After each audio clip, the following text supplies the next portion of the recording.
The House That Whispered by Rakich II. This story takes place in 1970s. Travis and his parents moved to West Virginia Parkersburg because his father just got a promotion at the DuPont plant, the Washington Works plant, on the new development of the Teflon product. As they arrive on their block, driving past a corner lot home that looks vacant, I swear I heard it whispered something to me, giving me a chill and an eerie feeling up my spine. Only a few houses down from the vacant lot is our house. A beautiful brick 2-story home with a front porch. Everything is seeming to be perfect for this brand new start. What else is odd to me is that there's not much wildlife to be seen. Like birds flying around chirping or insects really to be seen flying around either. It's quite strange. As the moving truck pulls up behind us, I'm getting out of the car and going to wander around the property and check out the backyard. It's a nice, spacious property all the way around. Making my way back to the front of the house, I see a boy across the street playing, so before I grab my belongings out of the U-Haul, I go over to introduce myself. I approached him with a smile and a hello. "I'm Travis, what's your name?" The boy replies, "Hello, I'm Scott, it's nice to meet you, Scott. Where are you moving from?" he asks. "We just moved from Pennsylvania, Philadelphia." I explained to him how my father got a promotion at the Washington Works plant.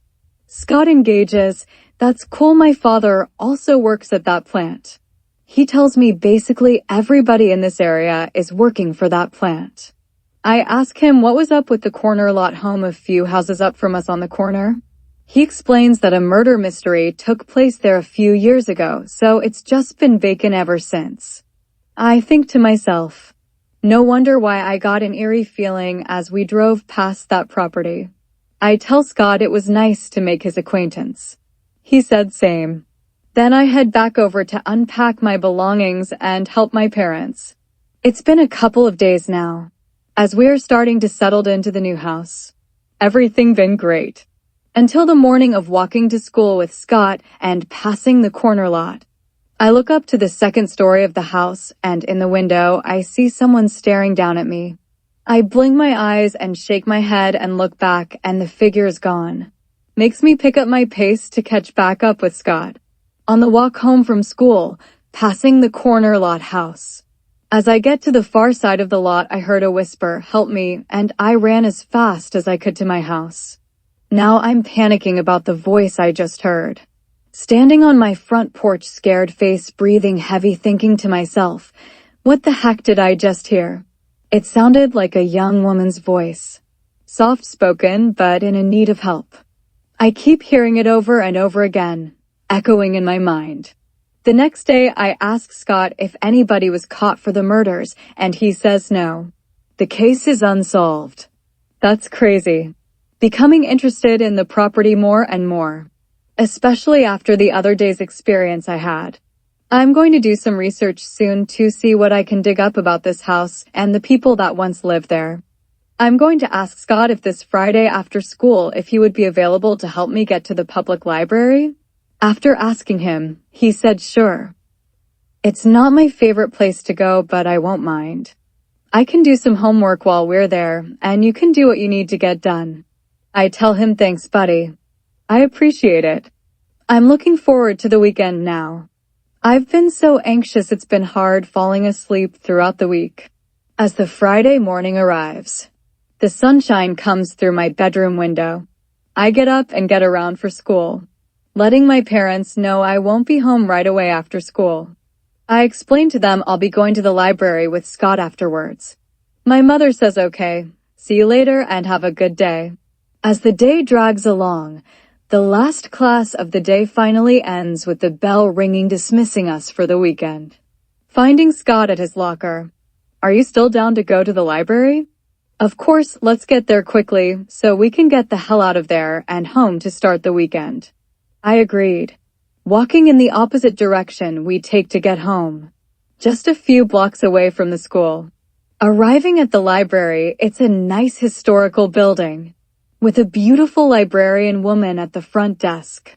I asked her if she could help me with some old newspapers articles. Of course I can help you with that, she says.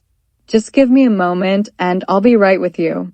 I tell her thanks and stand off to the side of her desk and patiently wait for her. As she greets me again, she says, I've never seen you around here before. You new to the area? I say yes and explain I just moved her from Philadelphia, Pennsylvania, and how my father is working at the Washington Works plant. That sounds great. How do you like it here so far? It's been great.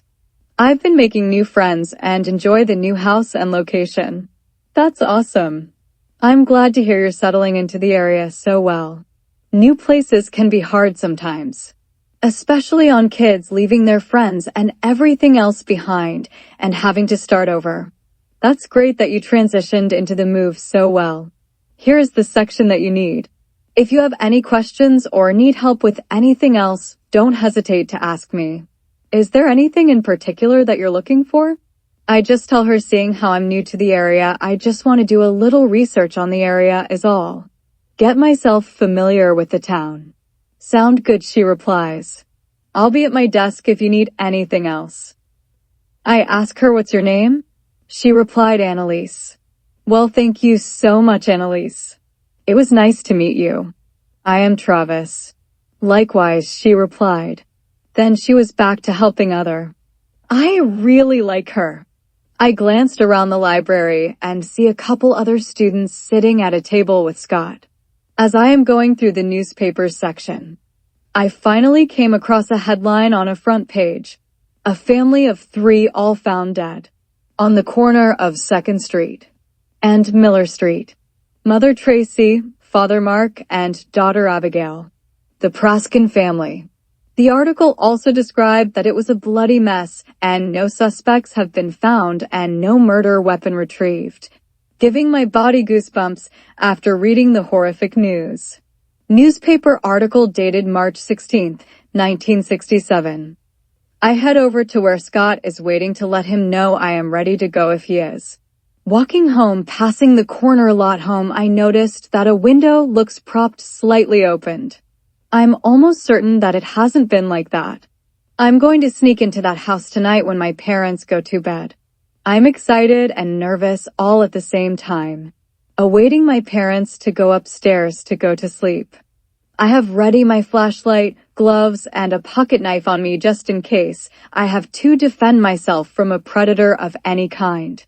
I sneak out the back door and shut it as quietly as possible, not wanting to wake my parents and blow my opportunity to see what I might find. I hop the fence and I'm going through my neighbors' backyards, sneaking like a ninja in the dark to the corner lot home so I can investigate and see what's going on inside this house. God only knows what's in store for me. When I arrive there, I need to find something to stand on to get up to the window and get inside. I find a couple old milk crates that I can stack and stand on. Slowly pushing open the window, feeling and slight breeze go across my face, putting fear into my bones, making me rethink what the hell I'm doing. I push through my fear and climb into the house, standing inside what I believe is the dining area of the home. I pull out my flashlight, shining it on the floor only, not wanting to get my neighbor's attention. Another cold breeze goes right through me. Then I hear the floorboards creaking above my head, almost tempting me to jump out the window, but I swallow my fear and push forward. There's broken glass and cobwebs and dust everywhere, with a musty, dirty smell in the air. Kind of like Grandma's basement. It's just a really eerie feeling. Every step I take, the house is creating creaks and other unknown sounds throughout the house, making my imagination go crazy. All of a sudden, I hear a child's laughter that then turns to scream, stopping me dead in my tracks. After pausing for a few moments, swallowing a gulp of fear, I locate the stairs and start making my way up them. Now midway up the stairs, I take another brief pause, just listening to see if I hear anyone or a thing that might be lurking. Continue to make it to the top of the stairs. There's a hallway with a door at the end that's open, with moonlight coming through the window, lighting the end of the hall, giving me some sort of lighting other than my flashlight. As I'm walking down the hall, I'm struck in the face by a pull-down string that attaches to the pull-down stairs to get to the attic. I explore the 4 rooms. They're all dark and eerie, dusty with a mildew smell. All still with furniture in them that was just left behind. Dressers, mattresses on the bed frames. Never cleaned up or removed. Really weird. I'm beyond terrified of not knowing what else I might find or walk into. Making my way back to the hallway to the pull string. I now need to go explore the attic. I give the string a yank, releasing so much dust and cobwebs down onto my head and along with a heavy object. Almost getting knocked out. Regaining my vision and legs. Shining my flashlight down onto the object to see what the hell almost put me to sleep. Now seeing what struck me and realizing how lucky was. It was a hatchet. An old crusty hatchet covered with old crusted up blood on it. I start to panic. Breathing in so much nasty dust and musty air. My heart rate is sky high. Trying to relax and recollect myself. Out of nowhere, all of a sudden a woman and child spirits appears before me, telling me don't be frightened. We've been calling out to you, hoping that you would hear us and answer. We're so grateful that you did. Please take the hatchet to the authorities. It's the evidence that they were looking for and need. It's the missing piece that will explain what happened to me and my family. The woman's spirit thanks me for answering her cries, and the 2 glowing spirits hand in hand then disappear into the darkness. The end. The house that whispered.